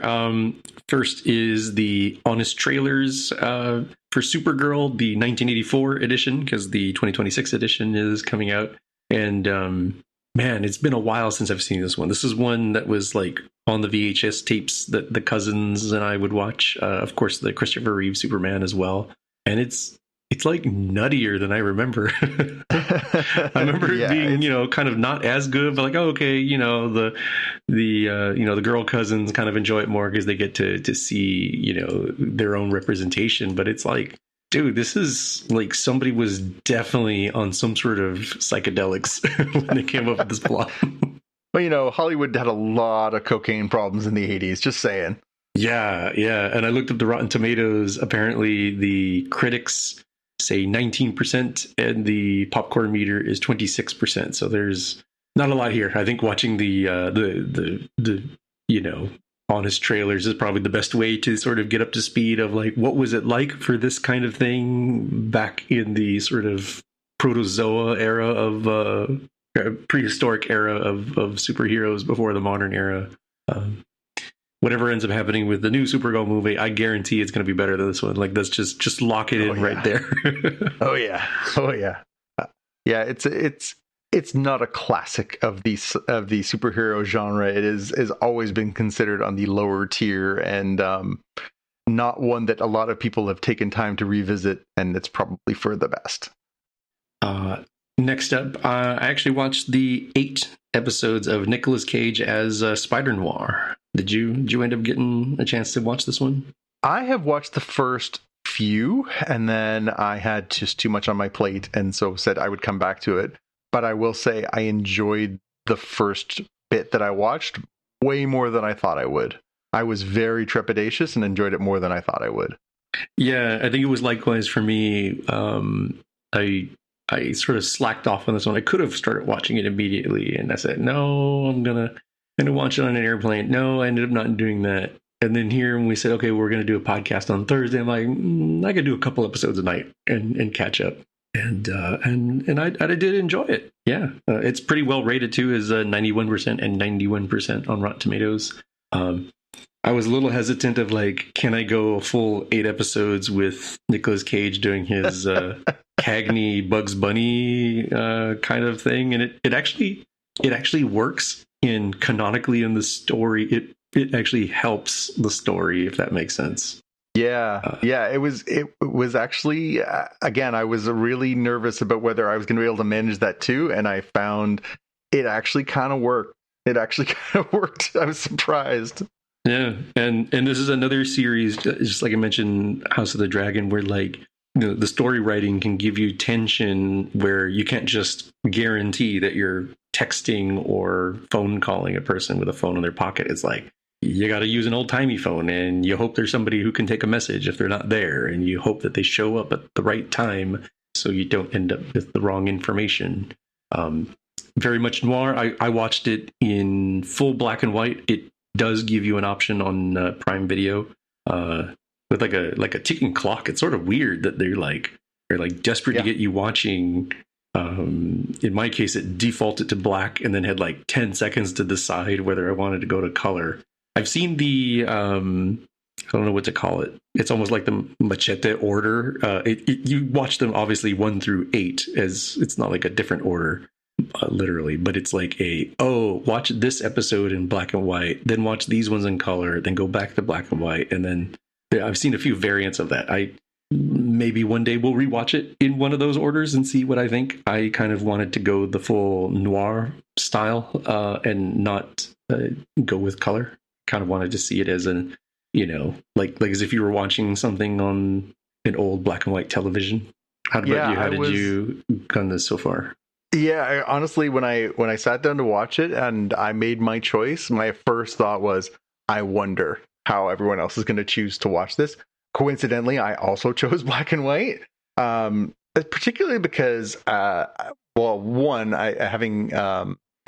watched the Miles Morales Into the Spider-Verse movies, I really thought that the way that they portrayed that is like he's kind of perpetually in black and white. His costume's in black and white. I kind of felt like, and especially because it is a period piece, it's set in the 30s.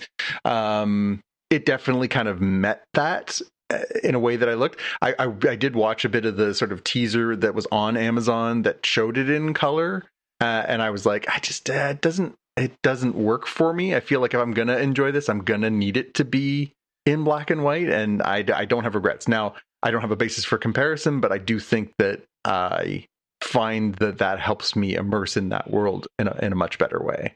Yeah, I know it has, that styling of superhero, with like the big bug eye sort of thing he's got for his mask. Mm-hmm. That maybe could work in color for me if I think about how the Watchmen movie showed the everything that happens before the 80s, like during the World War II kind of era stuff. I'm like, okay, I could kind of see that. Yeah. And certainly some of the effects seem like, wow, I bet that would be pretty amazing in color. But I went all in on black and white because it's like, look, man, it's Spider Noir. You can't get any more than that, and doing like a Humphrey Bogart kind of approach. But I also thought it was pretty well done in terms of how they even did some shots that feel very much like that era of cinema. Certainly there's modern takes to it, but I'm like, I think this is intentionally shot in a very like weird for modern audiences way, because it's meant to be that homage to the old films. No, I was not expecting this to be anything that was going to be of the caliber that the source material came from. I was just not high on it. And, your mileage varies on Nick Cage. I've seen Nick Cage give incredible performances. I've also seen him do some terrible performances. So you kind of just never know what you're going to get. And he's not the best part of this show by any means. The woman who plays the secretary is great. I love the guy who plays Robbie Robertson, Lamorne Morris. There's lots of amazing supporting characters. He's kind of this straight man through the whole thing, as he kind of is in the Miles Morales movies too, right? He's not the funny one. He's kind of a little bit of the straighter one. I thought that it fleshed out nicely from what I was able to watch so far, and I'm 100% going to finish it. I just it's now I got to make the time for it. All right. Well, that brings us to the end of the show. So, hey, Jaime, if people want to get in touch with you, where would they find you? I'm on Instagram as @DevWithTheHair.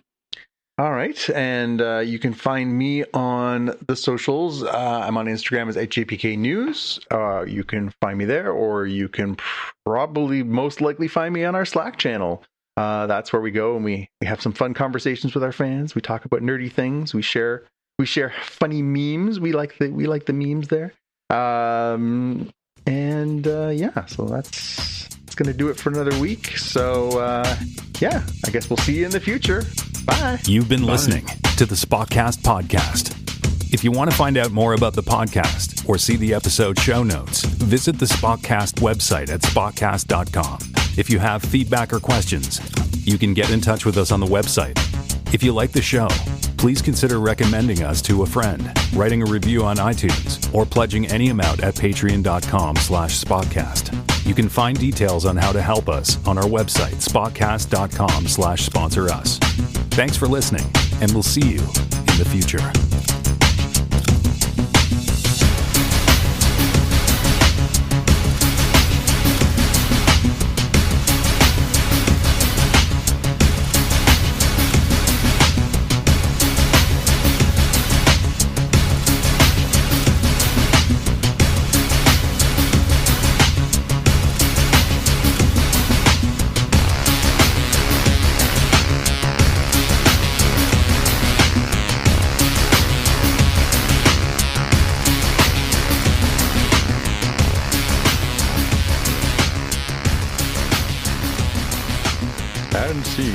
feel like I have to say that. Because theoretically, Tim's going to listen to this at some point. Are you keeping up with World Cup stuff? Your country is doing very well. Yeah, I have. I've tried to watch. So traditionally, Canada has not been what you'd call a world power in soccer. So I defaulted, as many people do, to the country of my heritage, which is Germany. So I've traditionally been a German soccer fan, which is not a bad thing to be as soccer fandoms go. For World Cups, and 2 of which that I was lucky enough to sort of watch happen. But it's way more fun when it's like, I definitely enjoy many aspects of my German and Irish cultural heritage. But I'm a Canadian. I was born here. I was raised here. I feel very Canadian. And so to have Canada be there, not only be there, but also be a host, has been pretty special. I was in Toronto the week before the World Cup started and I walked right beside the stadium. I was down at the site that they were hosting games and stuff, and saw all the preparations and stuff. And I was of a typical Torontonian mindset of it. I was like, man, this is very cool, but what a pain in the butt this is going to be. But then I started seeing the videos coming out of all these people who'd come from other places, or even just Canadian soccer fans who were like, wow, we're hosting a World Cup and Canada's going to play, a game that's deeply meaningful on home field in Toronto and in Vancouver. That's pretty special.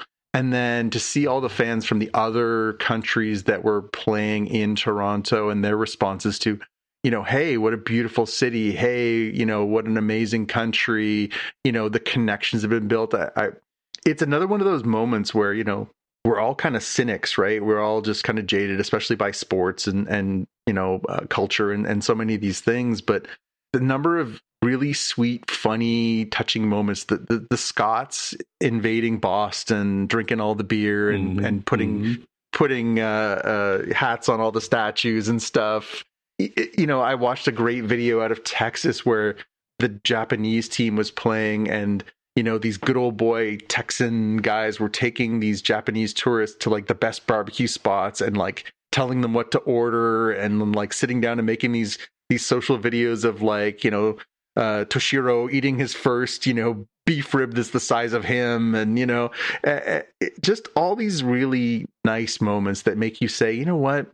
Yeah, the world's in a really weird place, but like people overall are pretty good. Like I don't think people at their root are bad or evil.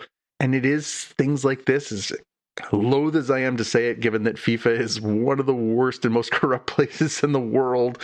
I find that, there are so many great cross-cultural moments where you sort of realize, yeah, it's not the people that are the problem necessarily. Sometimes it's the circumstances or the people who have the power or whatever. But it definitely made me think of, in this moment, I was really proud to be Canadian and really proud to see these people, again, particularly because for a country like Canada, a lot of our players are descended of immigrants. I don't think there are any Indigenous people from Canada on the team. Like everybody came from somewhere. And, you see that if you look through almost, most of the teams. Germany's team certainly has felt like that. There's a lot of, people of Turkish descent and Polish descent and African descent. And Canada's very much like that. The team looks like we do. It looks like a little of everybody because that's what Canada is. And, those are really powerful moments.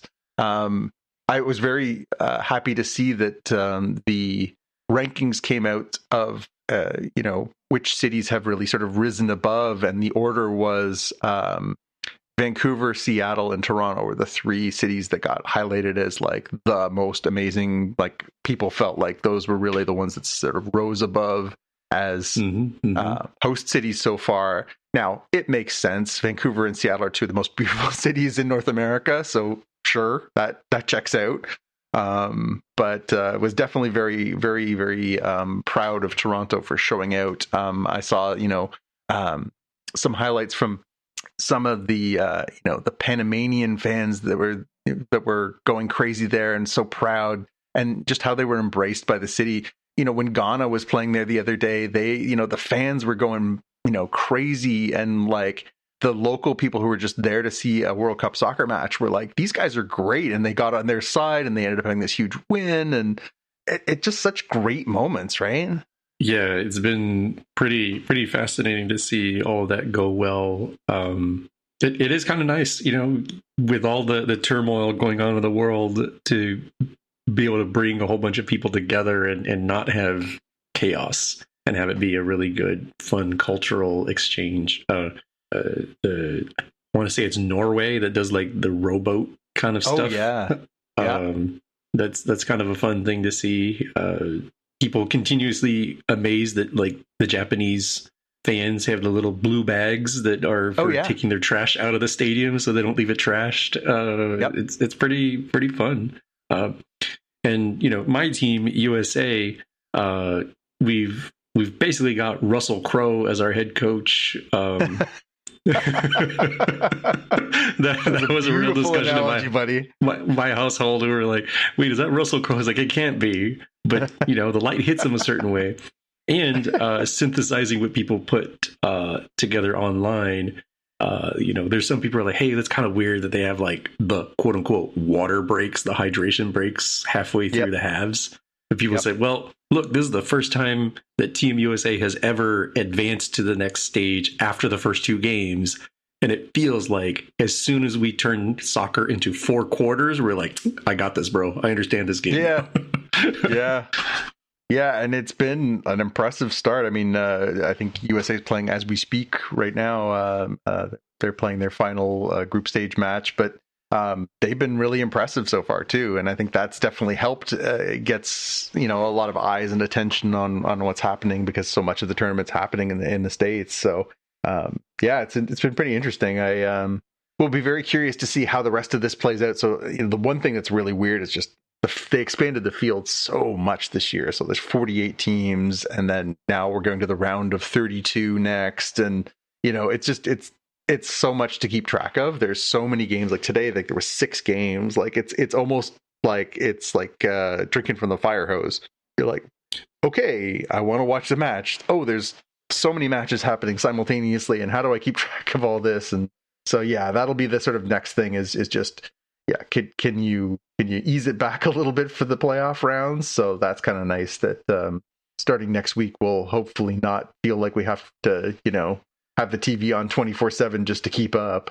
Yeah. I know it was a little bit worrying. You worry about, I mean, let's be clear, it was a money grab, right? Let's try to get more countries in and have more games. Like there's just more money for FIFA. FIFA's like the big bad villain here. And there was a worry about like, is that going to diminish the product? And I feel like point taken about like, are there just too many darn games, right? But if you just turn on the TV, there probably is a game playing, and there is an advantage that the stories have been fairly interesting. Where it's like, like these NCAA basketball, college basketball tournament stories of like the Cinderella that upsets the number 1 seed. I'm like, man, Spain going toe to toe with tiny little Cabo Verde. I'm like, where the heck is that? I'm like, is that a real country? I feel like that's AI generated. It can't be. It is a very tiny island country off the west coast of Africa, I learned. And seeing their goalkeeper go from like, here's a dude with like, his mom and his friends who know him on Instagram, like, holy crap, he's got millions of Instagram followers now because he did such a great job. I don't know how you couldn't be happier so far with all the stuff that's going on. And then I guess I think the first time they've had multiple countries as the host. So that was also kind of it's not like they have everybody in the same city, but, keeping it to one country, whether that's Canada, all Mexico, or all USA, I think would have been more traditional. But it seemed like it worked out. It was like the North America World Cup this time. Yeah, and honestly, obviously the United States has previously hosted in 1994 when we were both much younger. And I remember, I was 20 at that point, and I remember it being a pretty big deal that the World Cup was there. and but it just felt little bit, I don't know, it just didn't feel as impactful. Maybe it's just the globalization, maybe it's the the media availability. You can watch everything differently, or I don't know what the circumstance is, but it just, you're right, it feels bigger and more impactful now. And yeah, I think I think maybe they've split it into like 2 countries before, but never anything like this one. But it was really nice that, obviously the United States still got very much the lion's share of the games and will host a lot more of the sort of important games as we go forward. But it definitely feels like it's been pretty kind of cool to have the 3 countries kind of collaborating on this, especially, as you say, in a time when things are a little wonky otherwise. It's kind of nice to see that, we can get our stuff together if we put our minds to it. We can actually, pull off stuff like this. We obviously were glossing over the fact that there has been, the ticketing problems, and there's been visa problems, and there's been, other things that have not exactly gone smoothly, but all things being equal, it seems like the event is going quite well. And I thought, again, some of these moments, I saw the mayor of Boston. We get a lot of New England news here in Atlantic Canada, and the mayor of Boston saying, like, I think we need to do more to formalize our relationship with Scotland. Like, like these are potentially important, geopolitical moments. It's kind of weird. I saw a very funny meme the other day that said, next spring in Boston, and it was all these Bostonian women with all these little red-haired children walking around in strollers. Again, it's just kind of cool to see that, there are these things that can kind of unite us in sport. That's when sport's at its best, right? When it brings us all together. I am not by any means a New York Knicks fan, but I watched with great interest as they made their run and won their first NBA championship in over 50 years. They hadn't won one in my lifetime. I don't have an affection for the Knicks. I don't have a particular affection for their players, but I felt really good for the people of New York who, have rooted for this franchise and love this team and really cared about it. And, just the way the city kind of came together, all these watch parties, all these people, sport when it's at its best can be really, really impactful in bringing people together. It can also drive them really far apart too, but it was kind of cool to see, New York getting that up for this, and to see so many places in America and so many places across the world getting really excited about, as you say, like these little stories of, Cabo Verde and even today, like I put the Germany's final match. Now, Germany had nothing to play for today. They had already clinched first place in their group. They know their path, and they pulled a bunch of their starters out because they didn't want to risk injury. But Ecuador did have something to play for, and Ecuador was kind of, pushing and pressing, and they ended up scoring a really great goal to take the lead late. And, Germany, to their credit, they could have just said, like, well, we'll let you have this one because it's more important to you, but they still pressed and they still played. And there was this sort of sportsmanship to it of like, well, it wouldn't be fair to the other teams if we didn't put our effort in. And but then to see the jubilation, this is the first time Ecuador had moved on past the knockout rounds. Into the knockout rounds, and just this joy across these fans. I've never seen that many Ecuadorian jerseys in my life in one place. What a great story. These people are so proud of their country. They're so proud of their team. Same thing with Canada. Like, obviously, one win, one loss, one tie. They're gonna face a South Africa team, which potentially they could beat, but maybe not. Their path to, winning the tournament is extraordinarily unlikely. But, I'm proud of the showing that they put forward. And, I don't have any illusions that they're going to be like taking home the trophy, but what a great story that they were such great hosts, that they played so well. They got their first ever World Cup victory, and it was, on home soil. Like, these are great stories. Yeah, it's it is fascinating. I live for the international competition. As I've told folks before, I enjoy World Cups. I enjoy Olympics and Goodwill Games and Special Olympics and basically anything where it's like, hey, are they wearing the right flag? Great. I know exactly who I'm rooting for. Also, it doesn't hurt that you're an American, and Americans tend to do well in a lot of these things. That's true. That soccer is true. notwithstanding, women's soccer, exceptional. Men's soccer, but I think it's definitely got to be easier to be an American international sports fan because things tend to go quite well. A lot of money, a lot of people, a lot of success. I think it's hard, as somebody from a country that is much, much, much less populous. We always treat our victories as such important moments because it's like, oh my gosh, like we're always the David, not the Goliath.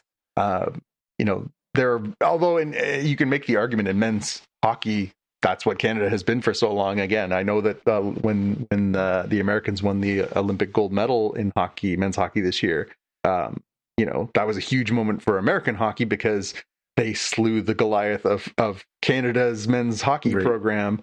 That's like the only thing we got. we don't have a lot of those. So yeah. Cool. I know that FIFA surely had in its calculus, like, look, it's been a minute since we've had a World Cup in the USA. It's got so much money. Can we force it to become as popular sport as it is elsewhere? Because there's just so much money. And assuming this goes well, mark my words, they're going to turn their eyes towards China and say, that's a billion people with a ton of money. We want to be into soccer. And if that goes well, they're going to look, 2 feet over to the side and say, can we get India to host a World Cup and make it just as crazy about soccer as it is about cricket? Tons of money there. So and that's a weird one. It's very similar. So India loves soccer. All my Indian friends, I grew up playing soccer with groups of Indian guys where I was the white guy.